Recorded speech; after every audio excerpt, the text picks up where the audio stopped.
بسم اللہ الرحمن الرحیم۔ میں سید احسان الدین صدر جمعیت علماء ضلع نلگنڈا و مستقل نلگنڈا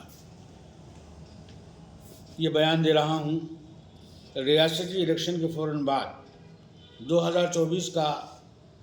چند ہی مہینے کے بعد اہم پارلیمانی الیکشن ہمارے سامنے ہیں۔ مرکز میں حکمران فرقہ پرست جماعت بی جے پی کا مقابلہ کرنے کے لیے ہم نے ان 5-10 سالوں کے تجزیے کے بعد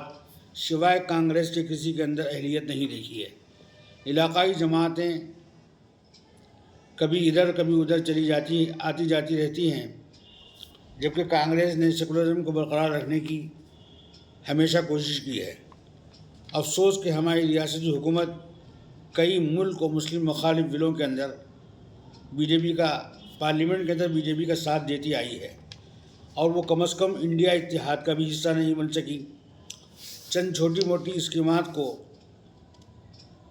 جمہوریت اور دستور کی پامالی پر ترجیح دینا یا سمجھوتہ کر لینا دانش مندی کے خلاف ہے، جبکہ این آر سی، سی اے اے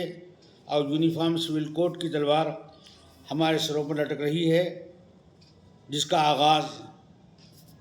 اتراکھنڈ سے ہو چکا ہے۔ لہٰذا ریاستی جمعیت علماء نے منتظمہ کے ساتھ طویل غور و فکر اور مشاورت کے بعد کانگریس کی تائید کا اعلان کیا ہے۔ لہٰذا ہم بھی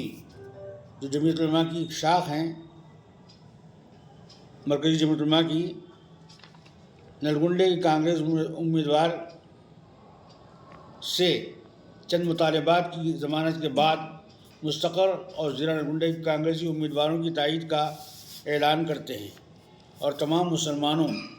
اور برادران وطن سے بھی ملک کے سیکولرزم کی بقا کے لیے کانگریس کے حق میں ووٹ دینے کی اپیل کرتے ہیں۔ نیز یہ بات بھی واضح کر دینا ضروری سمجھتے ہیں کہ سیاست میں جب کوئی مستقل دوست اور مستقل دشمن نہیں ہوتا، آج کوئی کسی کا ساتھ دیتا ہے تو کل اس کو چھوڑ کر اس کے مخالف کا ساتھ دینے لگتا ہے، تو پھر ہم مسلمان ہی کیوں انتخابات کے موقع پر رد و بدل کی وجہ سے دلوں میں خلیش لائیں اور ایک دوسرے کی پگڑی اچھالیں۔ ہم تمام مسلمانوں سے گزارش کرتے ہیں کہ ووٹ ہمارا جمہوری حق ہے اور شرعی ذمہ داری ہے، لہٰذا 100% ووٹنگ کی کوشش کی جائے، اور رضاکار